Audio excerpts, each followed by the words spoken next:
Good morning, class. So now we are in our second quarter, which is about beauty care, specifically in nail care service. Today we have our lesson 1 entitled Use of Nail Care, Tools, and Equipment. Before we start with our lesson, you have to answer the first activity, what I know. You have to choose the letter of the correct answer and write your answer on a separate sheet. You also have to answer the what's new activity.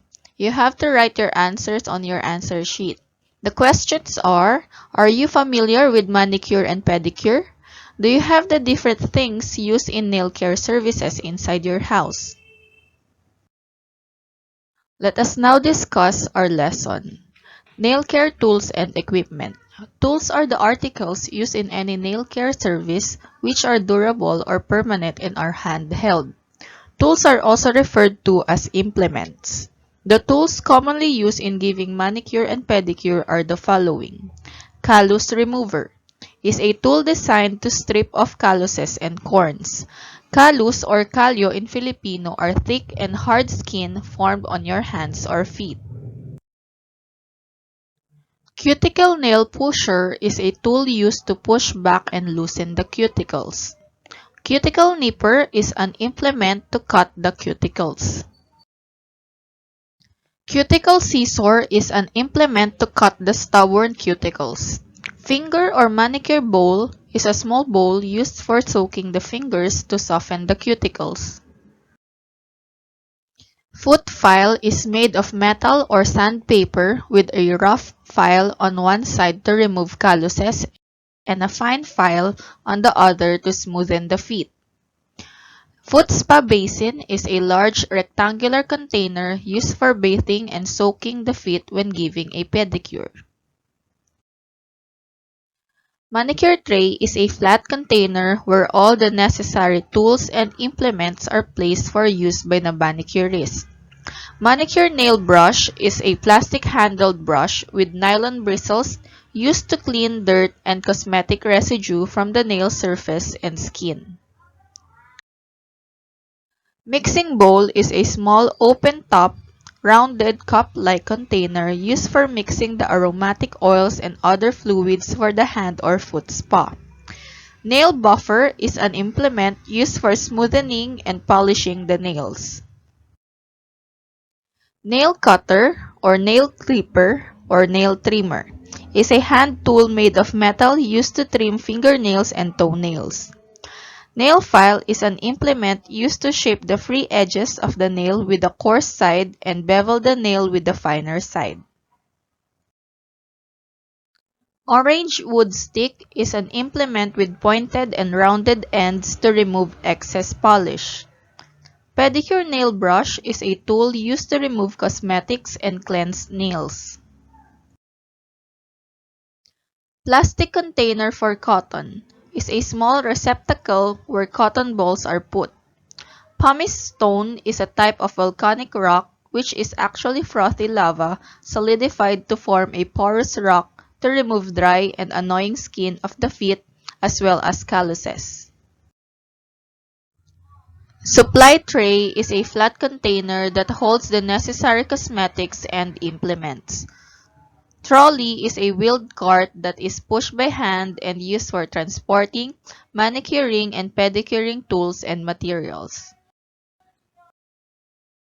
Now let us discuss about the materials. Materials are the cosmetics and supplies that are consumed and should be replaced from time to time. They are also called consumables. The following are the materials used in giving manicure, pedicure, hand, and foot spa. Alcohol. It is an organic compound used as sanitizer. Antiseptic solution is an agent that reduces or prevents the multiplication of microorganisms. Apron. It is an outer protective garment that covers primarily the front of the body to protect clothes from dirt or stains. Assorted colored nail polish is a lacquer applied on fingernails and toenails to decorate and or protect the nail plate.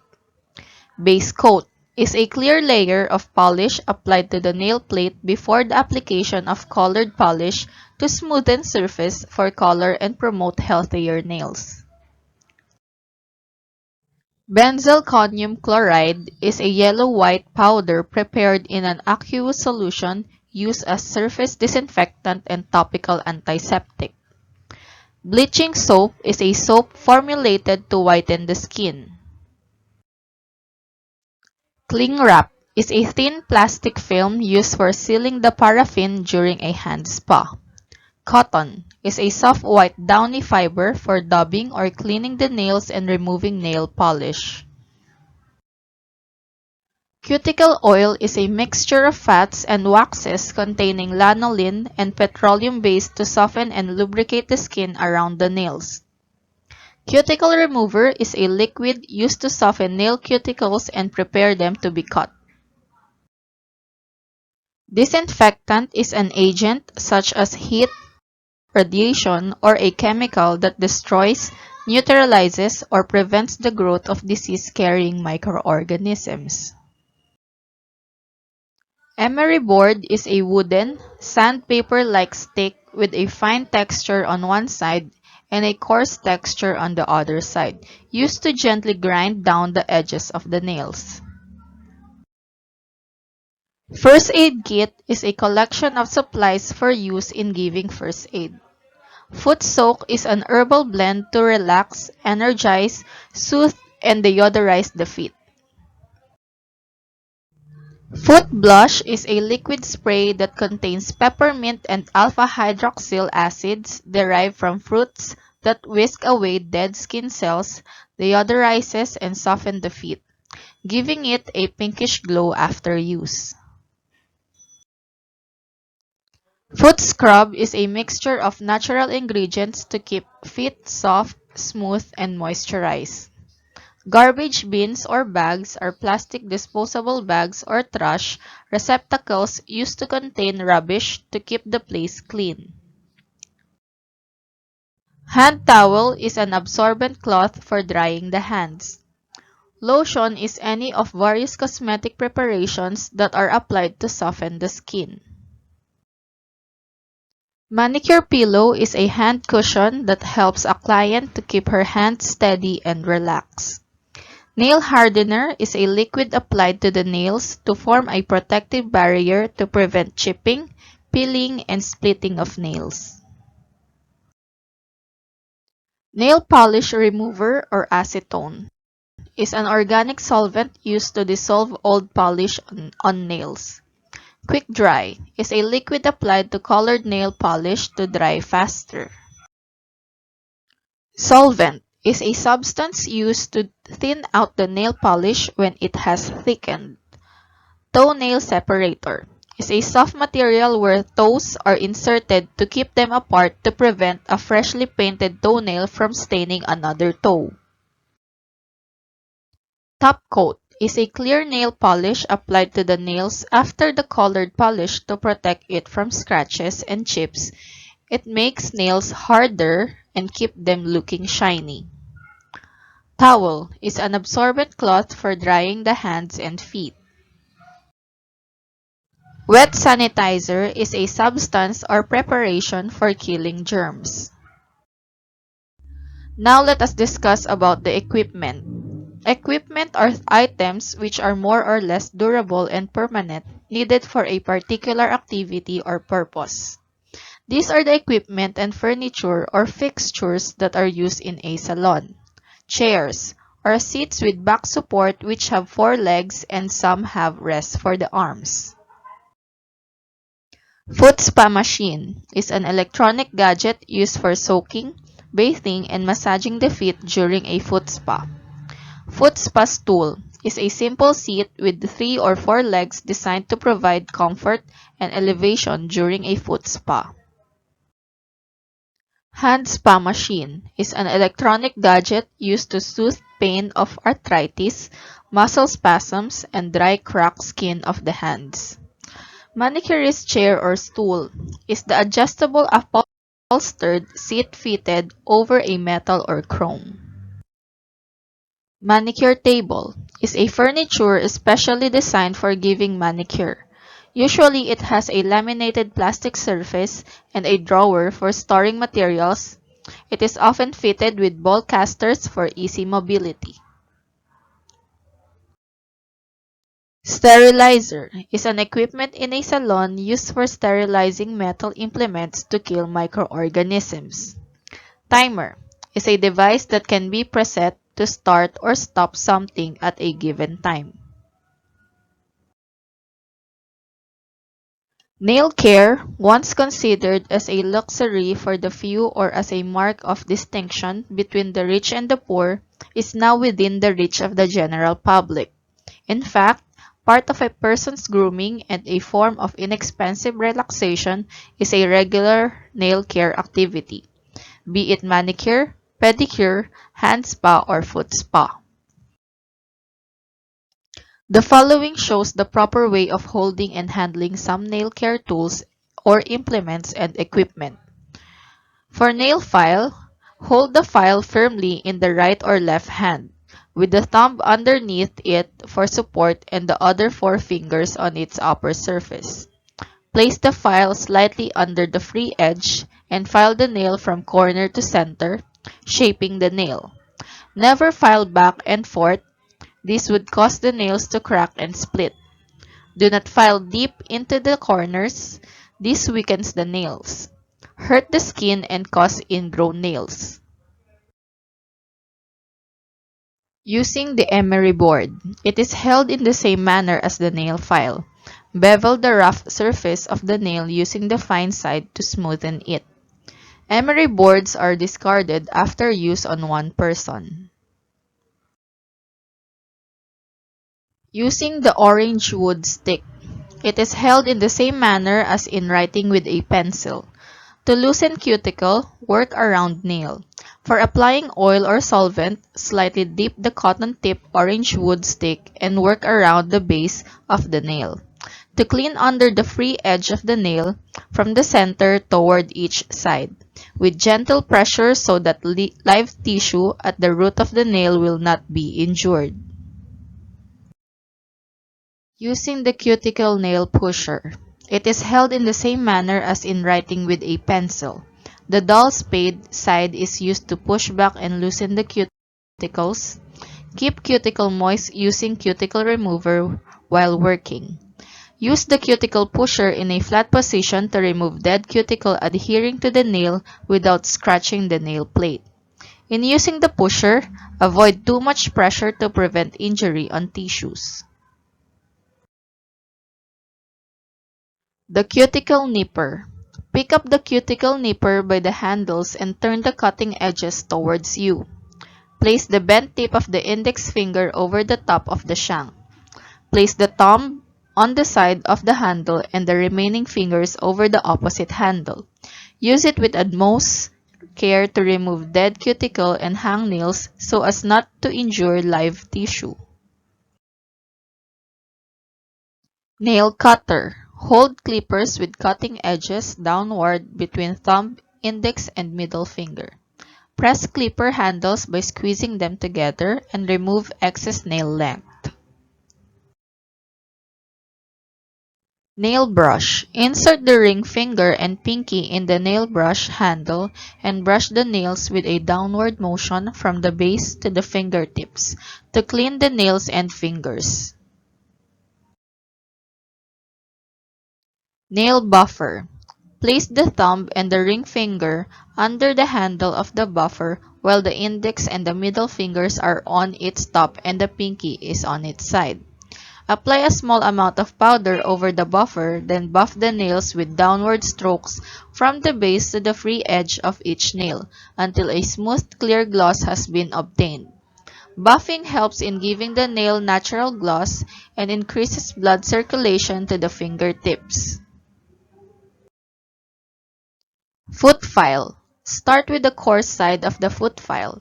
Gently slide it back and forth across the ball of your foot and the bottom of the toes. Still with the rough side of the file, work mostly on the outside rim of the heel. Flip the file over and repeat the process with each foot. The fine side will smoothen the skin and leave it feeling polished. Callus remover. Insert the blade into the callus remover with care. Lay the callus remover on the top thick part of the callus. Do not lay the blade above the area that is going to be cut, as this may result in cutting the soft part of the foot, resulting to open wound. Applying light pressure with a steady hand on the callus remover, gently glide it over the callus. Repeat the process if necessary until the callus is thinner. Smoothen the callus with a foot file. Pumice stone. After soaking the feet in warm soapy water, use the pumice stone to gently buff away cracked or dry skin of the feet with a soft circular motion. Never apply heavy pressure to the pumice, for this can cause sores, open wounds, and possible infection. Hand and foot spa machine. Make sure that electrical wirings are dry and protected from accidental water spillage. Set the machine to the temperature that the client can withstand. PPE or personal protective equipment. Personal protective equipment are the garments designed to protect the wearer's body from injury or chemicals or for job-related occupational safety and health purposes. Glove is a garment covering for the whole hand. Smock gown is a loose cloak or robe worn to protect the clothes. Mask is a protective face covering for hygienic purposes and to prevent the face from chemical exposure. Headband is a band of absorbent material worn on or around the head across the forehead to keep the sweat and the hair off the face. Now you are going to answer the activity "What's more?" You have to answer each question briefly. Write your answers on your answer sheet.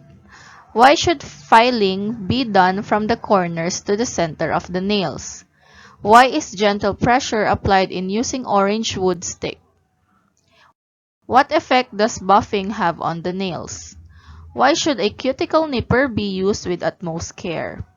What would likely to happen if heavy pressure is applied when using a pumice stone?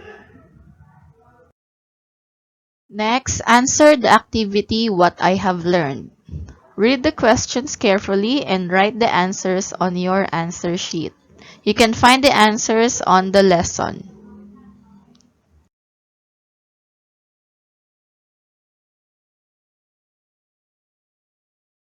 Next activity is assessment. Match the word in column A with its description in column B. Write the letter of the correct answer on your answer sheet. The last activity that you will do is the additional activities. DIY hand spa. You have to treat your parents a relaxation time by pampering them with DIY hand spa. These are the things you need: nail file, nail cutter, warm water, basin, Epsom salt or rock salt, baby oil with sugar, and lotion. These are the procedure. Number 1, file and cut your nails. Trim the cuticles if needed. Soak the hands in warm water and Epsom salt for a couple of minutes. Scrub the hands with a mix of oil and sugar. A good ration is 2 parts oil and 1 part sugar. Make sure you scrub your cuticles and in between your fingers as well. Finally, let your hands absorb the oil for a minute or so. Then rinse and moisturize with lotion. Here is the rubrics for your DIY hand spa. Your parents will rate your performance. For preparedness, the highest point is 4, which is exceptional, while the lowest score is 1 point, which is unsatisfactory. Same with filing nail shapes, order of steps, and time management, and quality of work. Remember to take a picture of you doing the hand spa on your parents as proof of the activity. In here, you have to copy the table below on a separate sheet. Let your parents grade your performance and paste the picture of your performance on the sheet of paper. Thank you for listening and see you again.